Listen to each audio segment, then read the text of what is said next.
मेरे बाबा ने लाज रखी है, ऐसा मेरा ओघड़दानी, ऐसा मेरा त्रिकालदर्शी, ऐसा मेरा शिव, ऐसा मेरा कैलाशी, ऐसा मेरा अविनाशी है। अब दिल से पुकारो उसको, अब दिल से कहो उसको। जब आप दिल से पुकारोगे, दिल से कहोगे, आप हृदय से उसको निवेदन करोगे, वो सुनेगा जरूर। और अगर इतना दुख रहेगा तो संभाले, पकड़ लो हाथ त्रिपुरारी, नहीं तो डूब जाऊंगी, हमारा कुछ ना बिगड़ेगा, तुम्हारी शान जाएगी। हमारा क्या बिगड़ने वाला है? सीवर वाला महाराज तो कथा वाचेगा चले जाएगा, पर नाम तो शंकर का है, शिव ओघड़ी का है। वो इतना छाती ठोक कर कहता है कि उसकी कथा सुनने पर वो देता जरूर है, छोड़ता नहीं है। फिर कहूंगा उसकी कृपा कोई साधारण नहीं होती। महाराज कृपा उसकी है।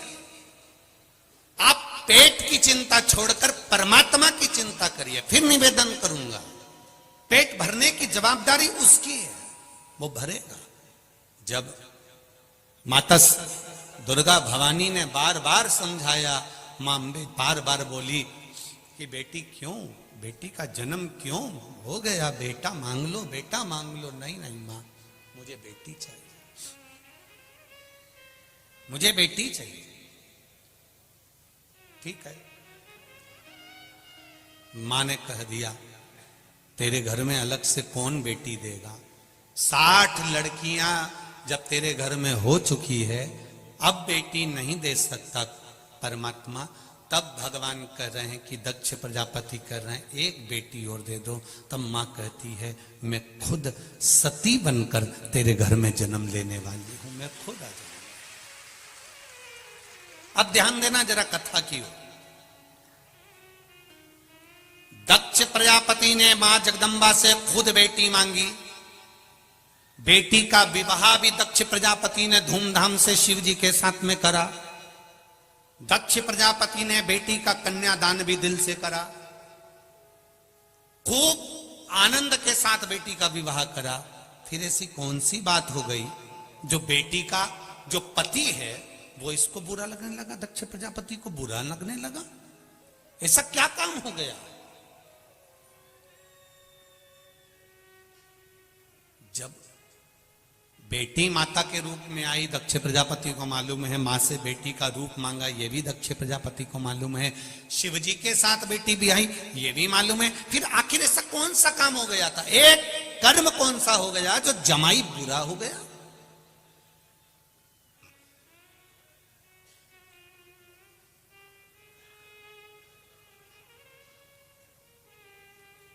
बहुत ध्यान दीजिएगा थोड़ा सा।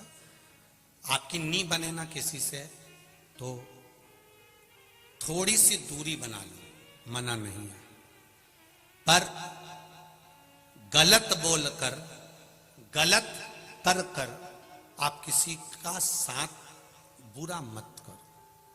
थोड़ी दूरी बना लो, चल जाएगा। अगर थोड़ी सी दूरी बन गई ना तो भी काम चलेगा, पर आप किसी का बुरा मत सोचो और बुरा मत करो। किसी ने आपका अगर आपसे नहीं बन रहा है, आपसे नहीं बातचीत है, आपसे नहीं उसका प्रेम स्नेह, तो आप थोड़ा दूरी बना लो। ठीक है भैया, राम राम साहब, जय जय श्री कृष्णा, जय श्री हरे, हर हर महादेव, श्री शिवाय नमस्तु। थोड़ी दूरी बना लो, पर व्यवहार खराब मत करो, बात खराब मत करो। दूरी बना ली, चल जाएगा। थोड़ा दूर हट गए, चल जाएगा। थोड़े दिन के बाद में फिर हो सकता है कि एक हो जाओ, पर अगर बात विवाद हो गया, बहुत अपशब्द निकल गए मुख से, तो ध्यान देना कि बंदूक की गोली का घाव तो भरा जाता है, पर इस जिह्वा की गोली का भाव नहीं भराता, उसका घाव नहीं भराता। ये जीवान से जो बोला जाता, वाणी ऐसी बोलिए जो मन का आपा खोए। पर आज के जमाने में वाणी ऐसी बोलिए जो जम के झगड़ा, पर उससे मत बोलिए जो तुमसे तगड़ा। आज का जमाना थोड़ा सा उल्टा है कि लोग थोड़ा ध्यान नहीं दे पाते, बस बोलना है।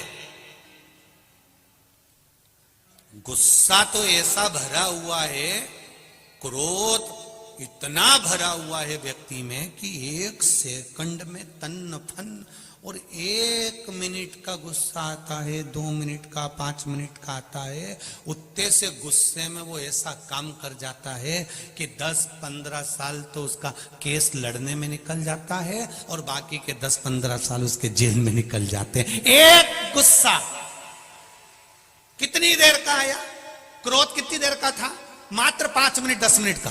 10 मिनट में वो अंदर गया, तलवार लाया, चक्कू लाया, डंडा लाया, बंदूक लाया और सत्य मारा। कितनी देर लगी, अरे बोलो तो जम के, 10 मिनट 20 मिनट पूरे लोग समझा रहे, अरे गुस्सा ठंडा करो, गुस्सा ठंडा करो, शांति रखो, समझाए, पूरे घर के लोग समझाए, पर ये तो और उछल और ले आया अंदर से डंडा और चक्कू ने ये न वो और अंदर घोप दिया। अब कितनी देर लगी, मात्र 15 मिनट 10 मिनट 20 मिनट के गुस्से ने बर्बाद कर दिया।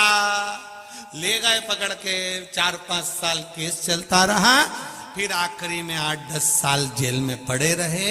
अब अंदर पछता रहे और कहते फिर रहे राजीनामा करवा लो, राजीनामा करवा लो, राजीनामा करवा लो। पूरा मोहल्ला कह रहा था कि गुस्से पे संयम रखो, क्रोध पर संयम रखो।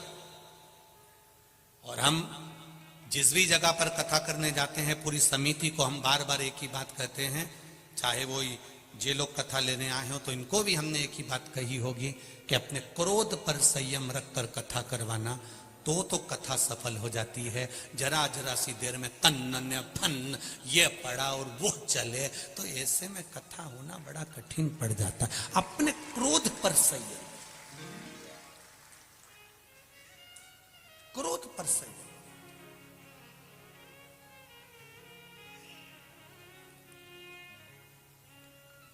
बहुत संयम रखना पड़ता है क्रोध।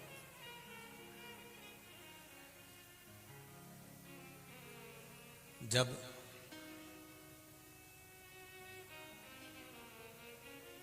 एक संयमित जीवन जियोगे, जब आए क्रोध तो थोड़ी देर के लिए सोचना अभी रुक जाऊं, देर से तो मैं बाद में निपटूंगा, बस इतना बोल लो और चले जाओ। बस गुस्से में आकर कहकर कि तेरे से बाद में निपटूंगा, कल देख तू मेरे पास।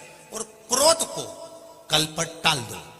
क्रोध मेरा सासुओं से भी निवेदन है, बहुओं से भी निवेदन है, तुम्हारे को भी अगर गुस्सा आए तो तुम कह दो बहू से भी, तू रुक तो सही, शाम को आन दे मेरे छोरा को, बस शाम तक टाल दो, मत बोलो कुछ। शाम तक तो पोता पोती जब गोदी में आएंगे, खेलेंगे कूदेंगे, सब बात खत्म हो जाएगी, अपने आप गुस्सा चले जाएगा। पति से अगर उसके बोल भी दिया तो भेरू तो कौन सा बोलने वाला है, तो कौन सा बोल, तो धीरे धीरे गुस्सा गया। और बहुओं से भी निवेदन, अगर आपको भी क्रोध आए ना, थोड़ा देर टाल दो, मैं चली सोने, तुम बड़बड़ाती रहो और मैं जा रही, और कमरे में जाओ, दरवाजा आराम से मंगल बंद करके। इसीलिए बार बार हर पल, हर घड़ी, हर क्षण हम उस शिव को याद कर कर भाव महाराज।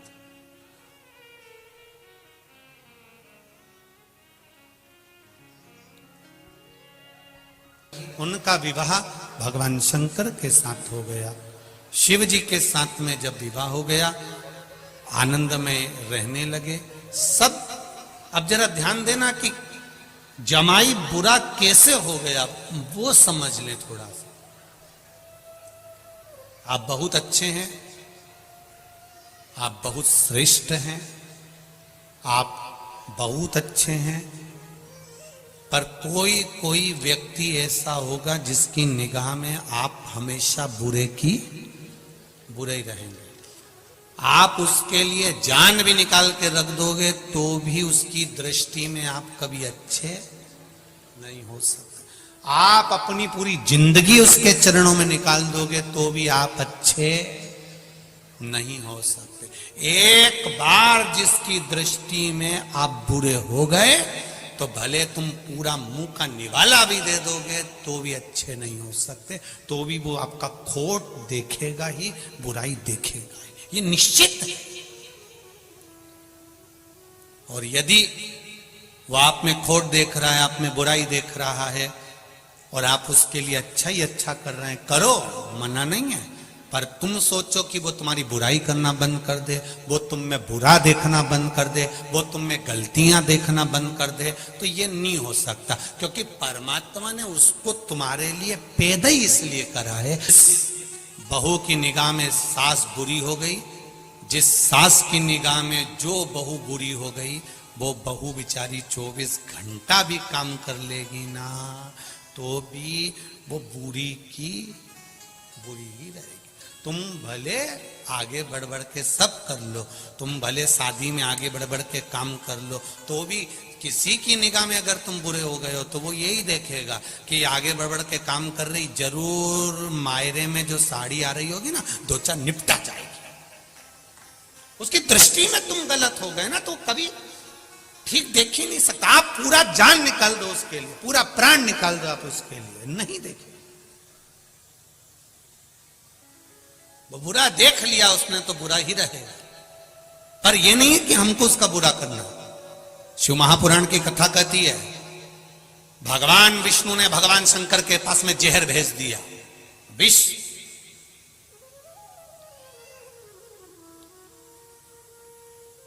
पार्वती जी को बुरा लग गया, वो अमृत पी रहा है और आपके पास जहर भेजा है। देवता 33 कोटि देवी देवता अमृत पिएंगे और आपको जहर। भगवान बोले तो क्या हो गया, जहर भेजा है, पी लेते हैं। आपको मालूम है विष है, विष, मर जाओगे।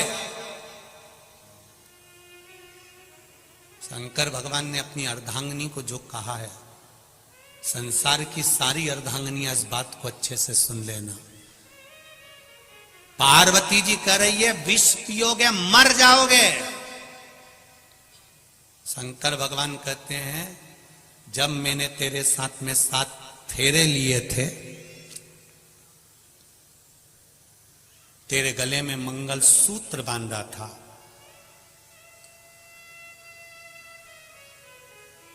वो मंगल सूत्र नहीं था पार्वती, मेरी जिंदगी की सारी तकलीफ, सारा दुख, सारा कष्ट मैंने तुझे दिया था। इसलिए भारत की भूमि पर पुरुष जितने व्रत नहीं करते उससे ज्यादा माताएं करती हैं, क्योंकि पति का दुख भी उसके खाते में होता है। करवा चौथ का व्रत पति नहीं करता, हाँ कहीं कहीं का कर लेता हो तो बात दूसरी है, वो भी हम मना नहीं करेंगे हो। पर पति अगर व्रत करता होगा तो हमको तो ये भी सोचने में आता है कि पत्नी चलनी में मुंह देखती होगी या काय में देखता होगा, वो भी एक थोड़ा सोचने वाली बात जरूर है। पर हम शिव जी कह रहे हैं पार्वती से, पार्वती फेरे के समय पर जब छठा फेरा होता है और छठे फेरे के बाद में जब 7वां फेरा होता है, उस छठे फेरे को उलट पटे का फेरा कहते हैं। यहां जितने बैठे होंगे उनको ध्यान में होगा, छठे फेरे को उलट पटा का फेरा कहते हैं। अभी तक लड़की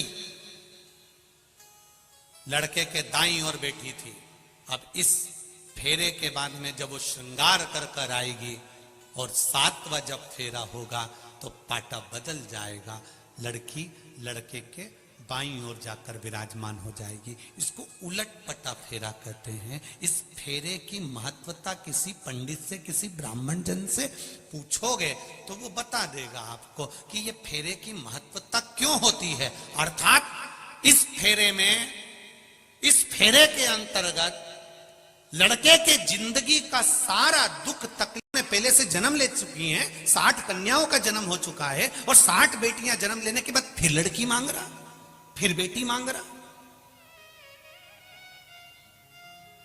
अरे जरा विवेक रखो दक्ष प्रजापति, इतनी लड़कियां होने के बाद तो लोग लड़का मांगते हैं और तू लड़की मांग रहा है। दक्ष प्रजापति कहते हैं मां, बेटा एक कुल को तारता है और बेटी 2 कुल को तार देती है, 2 कुल को बेटियां तारती हैं। पर मेरा बेटियों से एक निवेदन हर पल, हर घड़ी, हर क्षण रहा है, जिन माता और पिता ने तुम्हारी परवरिश में पूरी जिंदगी निकाल दी, तुम्हें अच्छा कॉलेज, अच्छा स्कूल, अच्छी एजुकेशन दी है, कपड़े पहनने के लिए मना नहीं करा,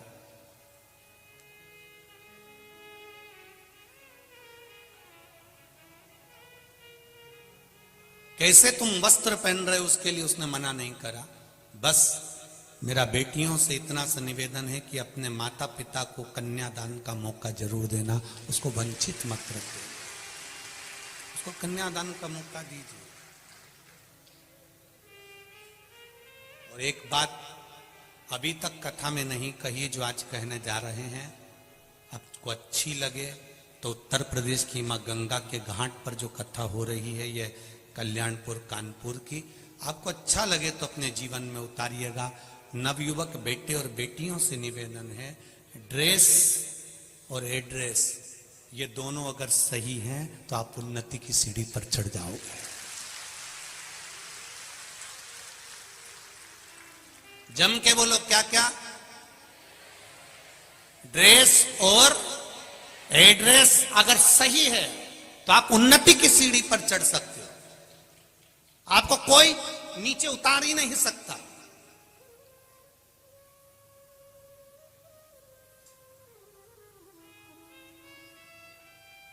आपका ड्रेस और एड्रेस अच्छा रखिए, सही रखिए, आप उन्नति की सीढ़ी पर चढ़ते जाओगे। आप अगर देखो कोई व्यक्ति अगर एक भजिए की दुकान खोल ले और उसकी ड्रेस इतनी गंदी हो, इतनी गंदी हो, उसके पास में मक्खी मक्खी भी न कर रही हो, तो तुम में से एक भी उसके पास में भजिया खाने नहीं जाएगा। और अगर वही भजिए की दुकान पर उसने ड्रेस अच्छी पहन के रखी है, भले छोटी सी दुकान है, ठेले की दुकान है, और भोजन बना रहा है, भजिया बना रहा है और कोई मक्खी नहीं और सब अच्छा है, तो फिर ढेर भीड़ लगी होगी। किसी किसी ठेले पर, चाट की दुकान पर ढेर भीड़ लगी होती है, क्योंकि वो सफाई से देगा। एड्रेस सही हो, ड्रेस सही, आप बढ़ जाओगे। कहां बैठ रहे हो, एड्रेस से मतलब ये होता है कि तुम्हारी बैठक कहां पर है, किसके पास में बैठ रहे हो, कौन के पास बैठ रहे हो, कौन तुमको आड़ी टेढ़ी सलाह दे रहा है, कौन तुमको श्रेष्ठ सलाह दे रहा है, कौन तुमको समझा रहा है। अगर आपका ड्रेस और एड्रेस ठीक है तो आपका हाथ भोलेनाथ पकड़े हुए हैं, आप आगे बढ़ते चले जाओगे। आज कलाकारों ने मुंबई में बैठकर फिल्मों का निर्माण करने वालों ने जिन फिल्मों को बनाया है उसमें सबसे ज्यादा अगर कुछ गलत दिया है तो ये ड्रेस और एड्रेस दोनों बिगाड़ दिया है, जिसके कारण पूरा विश्व, पूरा राष्ट्र आज कर्त की ओर जा रहा है।